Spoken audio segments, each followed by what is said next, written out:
Hey Internet. Well, today I wanted to talk about building our way up after an apocalypse. Maybe there was a nuclear war, maybe your zombie virus got loose, maybe aliens did it, maybe it was all the above.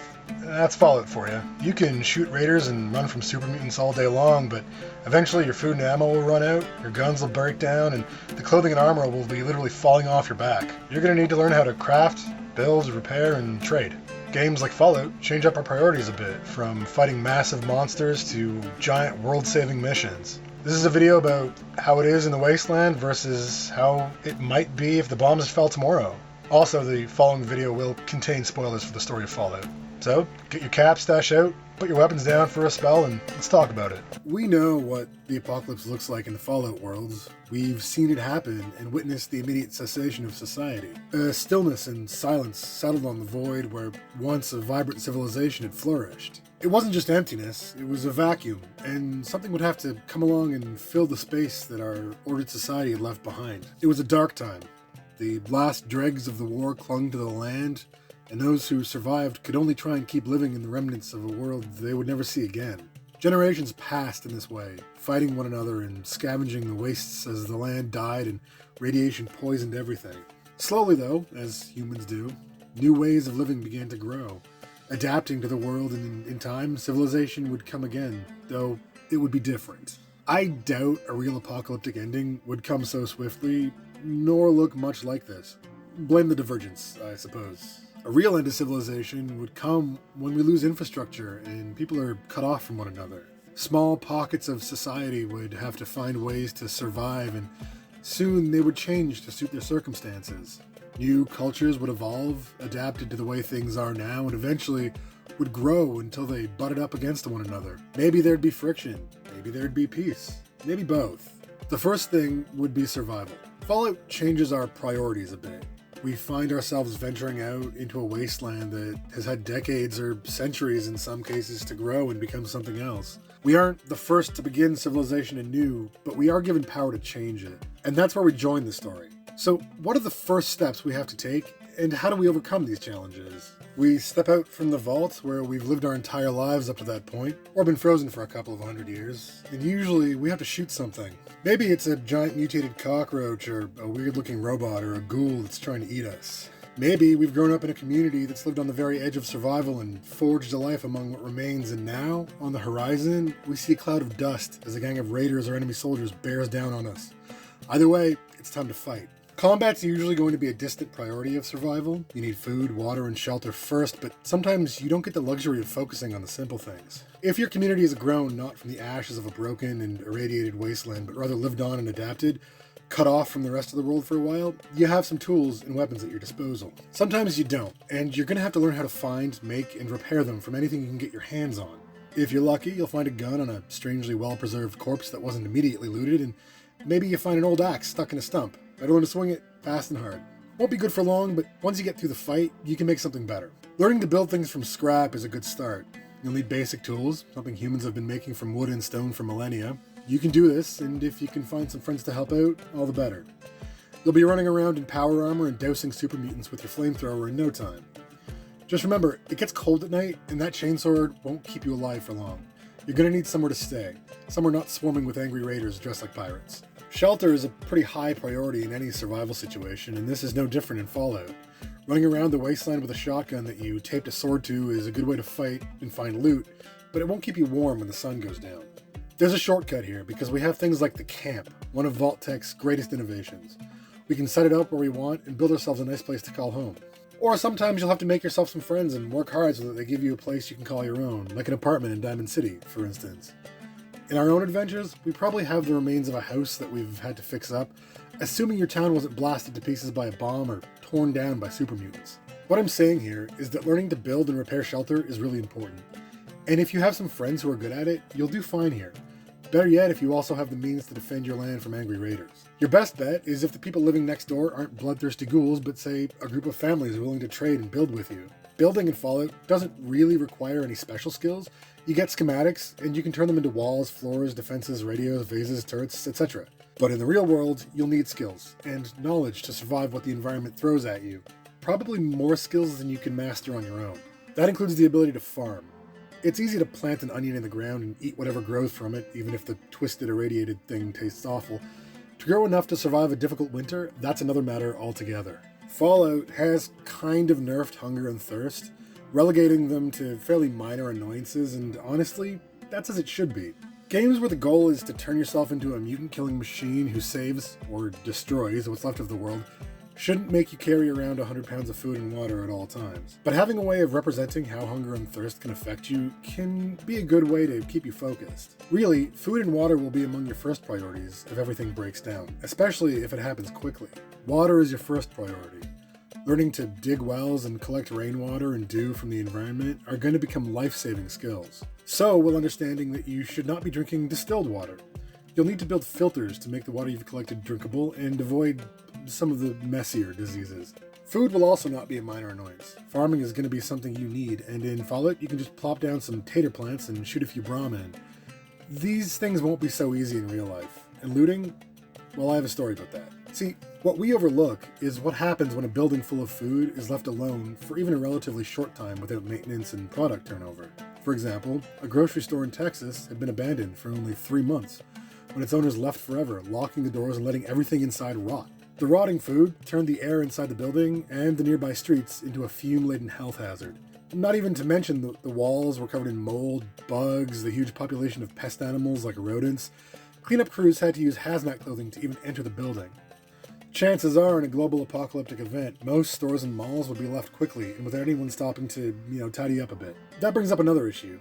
How do you keep things running without power? You don't. So you have your base and your tools set up, and now you've got a small plot of weird-looking plants that somehow don't need much tending. Now here's something that Fallout hasn't forgotten. In fact, I'd say Fallout does it better than most games in this genre. Food goes bad fairly quickly, if left on its own. You need a fridge. Well, not in Fallout, but in real life. You also need to build turrets to blast away ghouls that try to get too close to your base. And what about your radio? It gets really boring on those long nights when the mole rats are running around outside and you hear a yaogwai in the distance and decide you just want to stay in for the evening. Well, luckily, you found the schematics to build your own generator, and that seems to pretty much work fine. Obviously, you're going to need more than that in a real apocalypse. You'd best hope you aren't a lone wanderer. You'll need an electrician or an engineer. They're probably in short supply. You're probably better off catching yourself a rad stag and making it run on a treadmill. It might keep your lights on. Either way, if you try and rig something up yourself, you're likely to die pretty quick, which by this point doesn't seem so bad, but maybe you get lucky. You've had to dodge your own turrets and your hands are bandaged up, but you made it. Now what? Well, it sounds like you need some medicine. In a real apocalypse, finding medicine would probably be pretty high up on your to-do list, but dodging scorch beasts and molemen kind of got in the way, and now you could really use a stim pack or two. In fact, you'll have, by now, come across all kinds of drugs and chemicals that heal you up, and even some that make you stronger, faster, or into a rampaging killing machine. What if, though? What if you could not only learn to make some medicines on your own, you could cure the scorched plague itself? Well, you can. Sort of. Diseases, injuries, and mutations are all pretty hard on the body, and if you want to keep yourself and your friends alive, learning to make and use medicines and use them responsibly is incredibly important. Both in and out of Fallout, I think something should be fairly clear by this point. No matter the situation, you didn't get here on your own. You've been working with technology built by, trading with, and sometimes stealing from others who have also been working hard to survive. Keeping them healthy will also keep you healthy.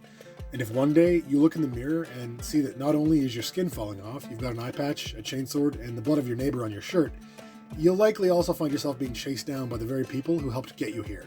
If you've managed not to piss off every faction, you didn't steal and kill indiscriminately, and you've done some quests and helped out around the wasteland, you'll make some friends, and that's what's going to get you through. Get us all through. You need community for pretty much every aspect of human life.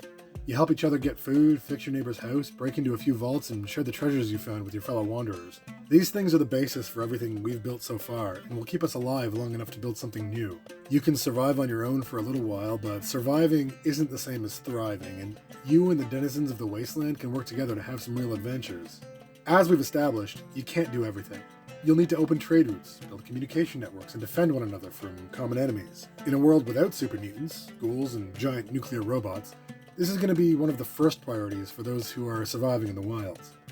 You'll have to set up electronic communications using the remains of old network infrastructure, and yes, that means you'll get some post-apocalyptic radio stations. Look forward to Real World 3 Doc. At this point, I'd say you're truly in the post-apocalypse and not just in the apocalypse. Unless someone finds some old nuclear weapons lying around. Which reminds me, maybe you have bigger enemies to destroy. And hey, you just found some old nuclear launch codes lying around. On some bodies. Of some guys you just killed. That should finally get rid of those giant scorch beasts, right? Nuking a town. Or maybe you need to take out the capital of a certain faction? This one is pure Fallout.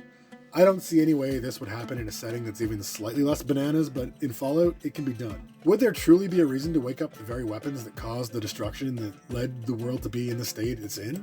I suppose if there were giant nuclear plague dragons flying around, maybe. The possibility of setting back what progress had been made by the farmers and builders and crafters is a possibility that we should put a stop to.